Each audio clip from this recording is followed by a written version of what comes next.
Hello, my name is Sheena Hadi and I'm the Executive Director of a local NGO in Pakistan called Aahung. Aahung has been working on fulfilling the sexual and reproductive health and rights of individuals across the country for the past 25 years. A big focus area for us has been on the integration of comprehensive sexuality education, or life skills-based education as we call it in Pakistan, into private and public schools.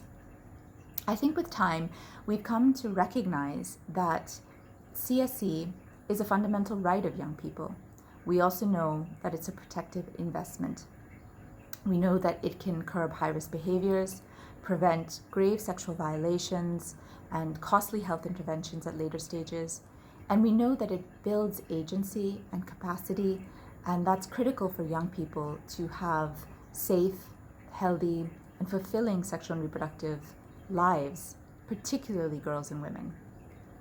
So I'm going to focus less on why CSE and more on how, because if we know these things, then why is there still so much resistance?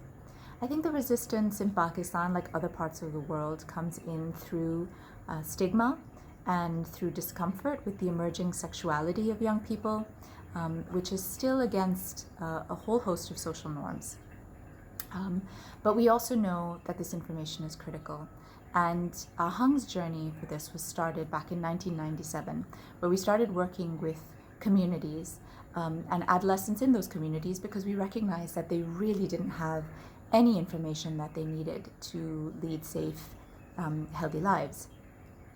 So from the communities, we expanded to starting to work with schools.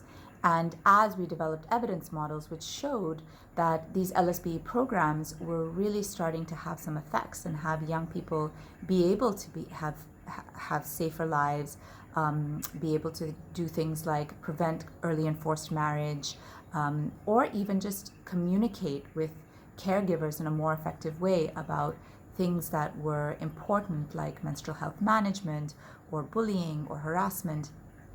We took all of this to the government, and there were many attempts to start to integrate this into government schools, most of which failed. But what happened from that is that we had really key critical learnings, which I want to share today, because I think that those learnings can help nascent programs or programs that are launching in other countries to perhaps propel forward in a positive manner. The key learning I think we had was that programs really need to be local. So we can import guidelines and we can absolutely learn from other programs that have happened. But at the end of the day, the content that we're taking forward, we need to be able to stand behind it and say that this is based on local needs and it's been locally developed. For this, Aahung developed a technical advisory committee. And that technical advisory committee constituted of administrators, teachers, parents, young people themselves, government officials, and even religious scholars. And they all weighed in on what needs to be integrated into a life skills-based curriculum. And that allowed us to put a stamp of approval on the curriculum and also be able to say confidently that this is really based on local needs and it has nothing to do with any kind of foreign agenda. It's also very important, I think, to identify champions. So we often think that that's just the high-level government officials. But what we realized is that we really need to build multiple stakeholders so that we are not just importing this content, but that those stakeholders are working with us as champions in those communities to take that content forward. And in the same way, we also learned that we can't just go directly to teachers and students. Even the most enthusiastic teacher cannot do anything unless there is administration behind them and unless parents are on board. And so we started to become a lot more transparent with how we showcased what was happening in the curriculum to parents beforehand to prevent backlash. And we spent a lot more time training administrators and developing ownership in them as well. We also started working on primary school content because we recognized that that was an area of a little bit more comfort. And so we would enter schools with primary school content, focused largely on child body protection, and then from there expand to more sensitive adolescent issues. So these were all some of the key learnings that allowed us to move the programs forward. Ultimately, in 2018, there was a horrible case of child sexual abuse and murder of a girl in the country, which there was a huge outcry about on social media and media in general. And we had to use that opportunity to work with the government to finally get them to commit to integration of the content as a key protective mechanism for young people.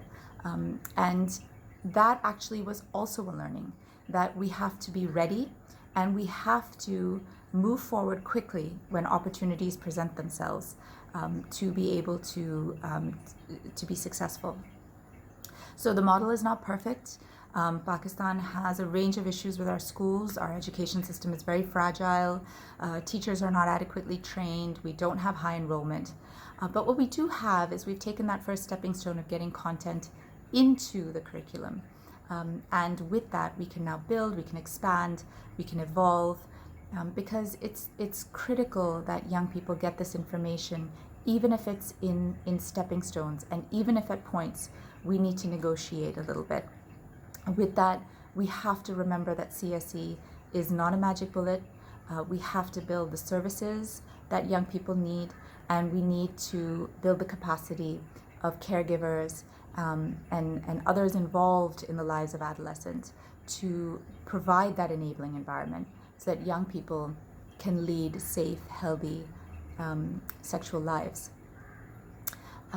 But progress is on the horizon, and I hope this is a positive example that can be used where there are struggles in other countries to take the CSE work forward.